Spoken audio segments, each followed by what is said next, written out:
sweating bullets, like pow, pow, pow, like bullets are coming off of me.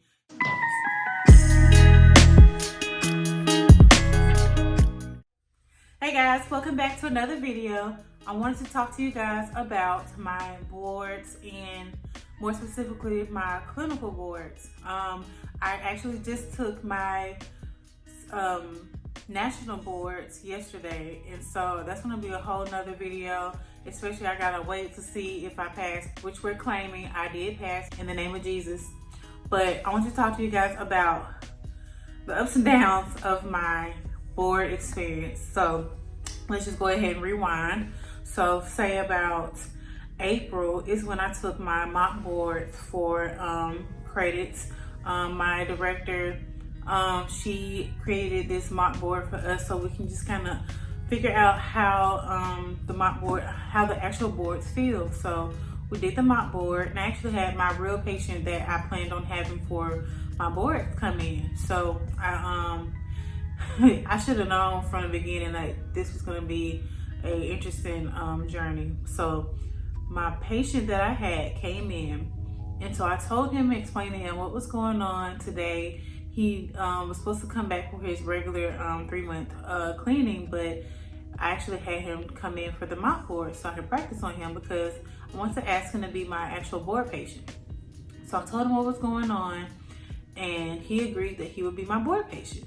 So mind you, we're still doing the mock board during this chat, and so what happened was I told him, like, you know, I need you for my board patient. And so he actually was on his phone, and you weren't supposed to be on your phone. So he I ended up failing that, but it was a mock board, so I still got an A for it. But the fact that he was on his phone, I was like, But he was on his phone because he was trying to figure out what time it was, because he was trying to leave halfway through the mock board to go to his doctor's appointment.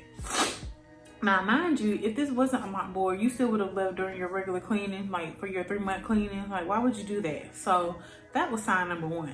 So he ended up leaving halfway. I didn't even get a grade for my mock board, even though he was on his phone. I still could have, you know, got checked. I cleaned him really fast, but it didn't make no sense for him to even be there because he still would have had to leave. He left before he got checked for after his cleaning. So that was strike number 1.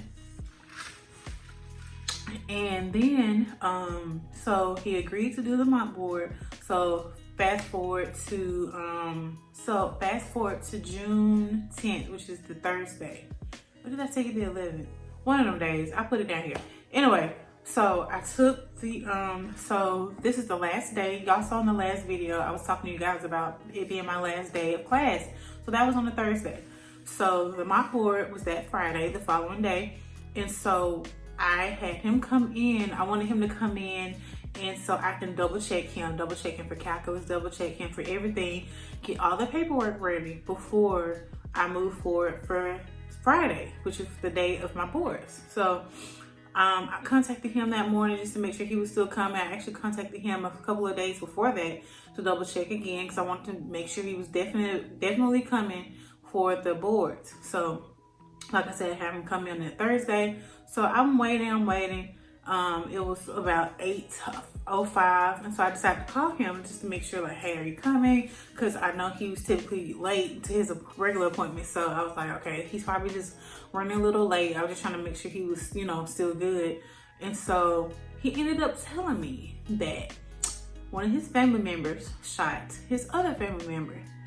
And I was like, oh. Before I said anything, I wanted to make sure that I was being respectful to him because I didn't want to seem like, okay, I don't care about that. I just want to make sure I can still use you for my boards, which is not true. Like, I wanted to make sure he was good. So that's when everything just kind of like went left. I didn't know what to do. So I was actually standing with my teachers when he told me. And so I was just like, kind of shocked, and I had to bring myself back and like make sure, are you okay? Like, I'm sorry for whatever happened. At that point I was like, okay, look, like, put yourself in his shoes. Would you want somebody to continue to clean your teeth and you have to worry about your family members? No. So On one side, you know, he had to worry about his family member that was shot. And the other side, he had to figure out what was going on. Why did you shoot my family member? So I ended up just telling him, look, don't worry about it. You're good. Like, look, do what you got to do. And so he was actually adamant about still coming. And I was just like, no, I wouldn't even want someone to be worried about their family member. And I was going to Georgia. That's where the boards was. So I didn't want him even worrying about that. So I told him, don't even worry about it. I'll figure something out. Mind you, this is the last day. This is Thursday. The boards is Friday, the next day. Less than 24 hours. So I'm just like, I'm everywhere. I'm crying. I'm trying to figure out who to ask. I'm calling my friends. Look, I need you. You came before. You know, I know you got calculus in your mouth. You don't brush your teeth like that for real. Let's go. So, but some of them couldn't even come. So I'm still scrambling. So, y'all saw in the last clip, like me just depressed and like, I don't know what to do. I was just trying to figure things out. So I decided to call my boyfriend because I remember mentioning to him a couple of weeks ago that he still needed his 6-month cleaning. And so I called him, look, babe, I need you to come. I knew he was off that day. Thank God that his schedule lined up perfectly. And so I contacted him. And while I was waiting on him to come, my classmate, Asia, she came up to me and was telling me about someone that I could get. So my friend, Dee, she had her guy come in and have him being checked to see if he could be my patient. So I came up to him. Luckily, he was still in the parking lot. And so I went up to him and I asked him, like, look, I need you to be my patient for my board tomorrow. I'll pay you. You don't have to worry about anything. The ride is free, hotel free. Like, hotel was already paid for a week in advance. Like, I was making sure everything was lined up. I just needed you to come. And so I decided to make sure I paid him, what, $100, which is really good for a day. And to just sit on your tush and do nothing. So I paid him back. He had his free hotel. All you had to do was come in. So he decided to come in. He agreed to do it. And I checked his calculus. I went over everything. The issue with him, he had a lot of restorations. So that was making me nervous. So I had my boyfriend come in as well.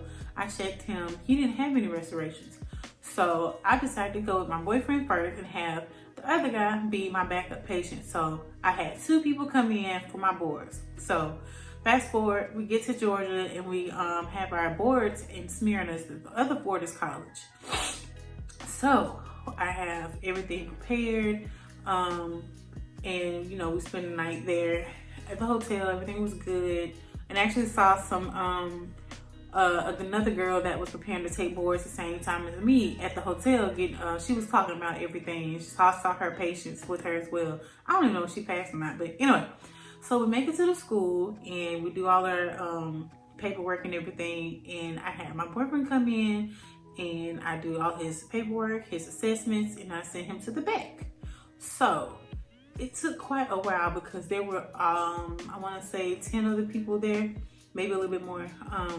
And so it took a while for his assessments to get through. There were, I think, maybe 3 or 4 other, I think it's 3 other instructors that have to probe and explore and to see if they qualify before you get started. So I think the time starts when they go back, or is it after? I can't remember. Either way, I knew that it took a while because they called me, and when I came back, I did not see the assessment kit in his hand, and I automatically knew, okay, so he didn't make it this time, so he has to do another round. So he goes back again. So yeah, so the time starts after the first assessment. So he had to go back again. That took another 30 to 40 minutes, y'all. That was 30 to 40 minutes knocked off my time, which I started with 2.5 hours worth. So I'm waiting, I'm praying to God, like, please let him pass. Like, I was so nervous. And so he didn't pass again. So that's already 30 to 40 minutes going off of my time. So what had happened was I came back, they called me, and I saw again, he did not have his assessment kit in his hand. And that was already the second time that he got checked. So he got marked off 14 points. Every time that the patient failed, it's an additional 7 points off of your score. So I had 14 points off because he went back 2 times to get checked. So he did not pass, and I failed my first round when it came to assessment. So that's 14 points gone, that's 40 minutes gone. So you already know I'm heated at this point. So the lady was so nice with the credits. She made sure, like, look, calm down, make sure you go get your patient that's waiting for you, your extra patient, go get him, go take his blood pressure, and you can we'll have the assistants or the CAs help set up your op so you can be ready for your patient to come back in. So mind you, my backup patient had to go in and he had to get assessments done. So that's an additional 40 minutes, at least felt like 40 minutes gone. So I'm over there literally like trying not to cry. I'm drawing random items with this random piece of paper and pen that I found, trying to keep calm because it's no telling what was going to happen. And I didn't want to wait till that Sunday to have to come back again and redo my boards. That was the only time I could have came to retry my board. So I was not having that. I was like praying to God, like, please let this man have enough calculus. Lo and behold, he finally came back and he passed. And so I only had, out of that 2.5 hours, I had about an hour left. I had to probe him. No, excuse me, back up. I had to do EOIO. I had to probe him, and I had to clean his, I think I chose 10 teeth out of that entire quad to clean. And so I decided to clean first, then probe. No, I decided to do EOIO, then clean, then probe him last, because I wanted to make sure like I cleaned him good before I probed him, because I didn't want to have any wrong measurements if there was still calculus there if I didn't clean him beforehand. So I made sure that I cleaned him and then probed. And so I still had time to spare. I had an alarm clock that I had, and I just made sure that within that hour that I had, that I stopped at like 40 minutes, because it didn't take long to clean those those 4 teeth. Of course, I went and cleaned the entire dentition because he had a lot of buildup in certain areas. Not dentition, but the teeth that I chose, because you have to make sure that the teeth were actually clean. You get the plaque off as well, not just calculus. Any staining that they might have, you want to make sure that the teeth are actually clean. So I actually had time to spare. I think I cleaned him about 30 minutes.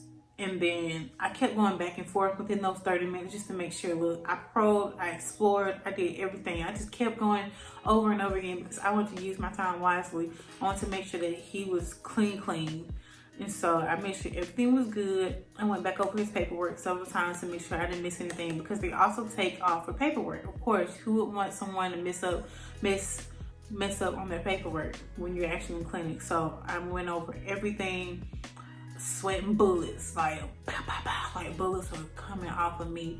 And y'all already know that damn PPE keeps you hot. It's like tin foil. It keeps all the heat in.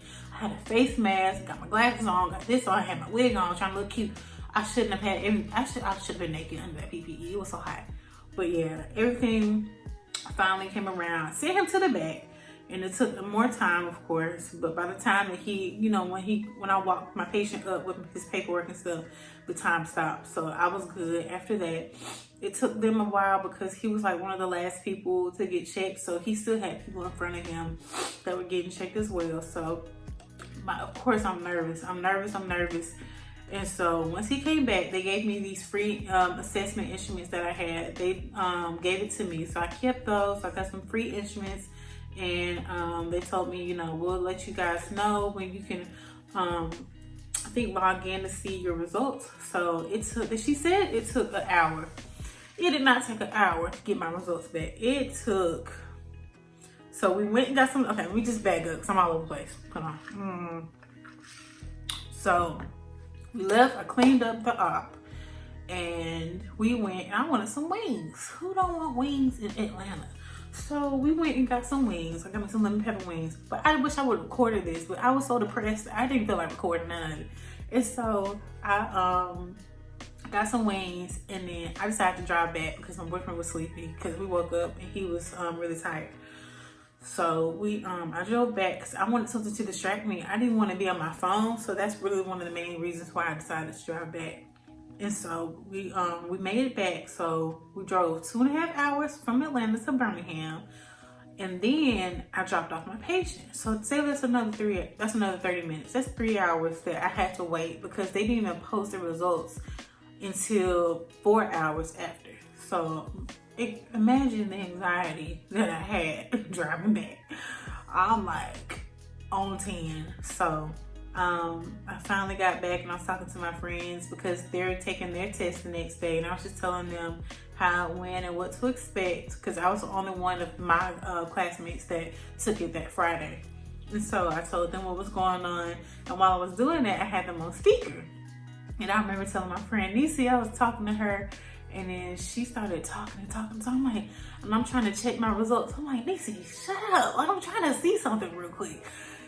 And I looked at it and it had like 94 points at the top. I guess that's what the points were out of. I thought it was 100, but whatever. Then it had minus 14. So I knew I made at 80 because it was 94 minus 14, which is 80.